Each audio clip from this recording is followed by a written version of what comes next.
আসসালামু আলাইকুম।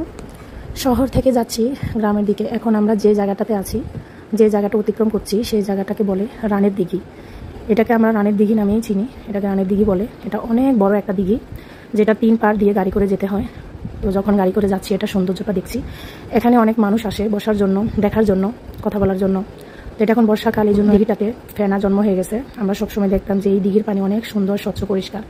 দিঘির চারপাশে অনেক গাছগাছালি আছে, সবুজ গাছগাছালি, দেখতে অনেক সুন্দর লাগে। দেখে মনে হবে যে আমরা কোথাও কোনো একটা গ্রামের মধ্যে আছি, বা গ্রামের গাছগাছালি আমরা উপভোগ করছি। দেখে সত্যি অনেক ভালো লাগছে। আজকের যাত্রা শুরু হলো বিকেলের স্নিগ্ধ বাতাসে। রাস্তার দুপাশে গাছের সারি, যেন মনে হচ্ছে সবুজের আস্তরণ।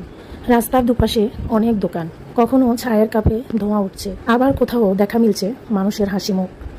দুপাশে অনেক গাড়ি, গাড়ির হর্ন, সাইকেলের শব্দ, রিক্সার শব্দ, যেন অন্যরকম এক অনুভূতি। দুপাশ দিয়ে মানুষ হেঁটে যাচ্ছে যার যার কর্মব্যস্ততায়, যার যার কর্মস্থলে। সবাই সবার মতো করে চলছে ব্যস্ততম শহরে।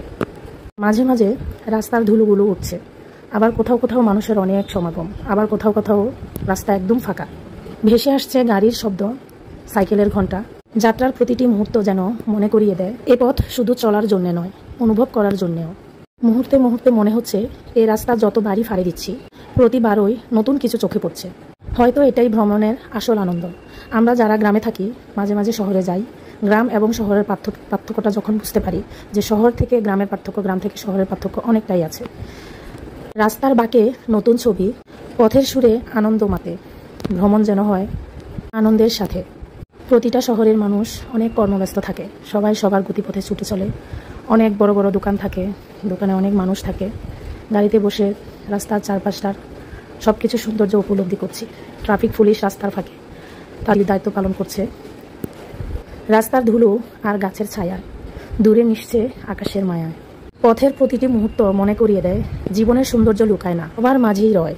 ভ্রমণ শুধু একটা দূরত্ব নয়, এটা স্মৃতি আঁকা সুন্দর একটা মুহূর্ত হয়ে রয়।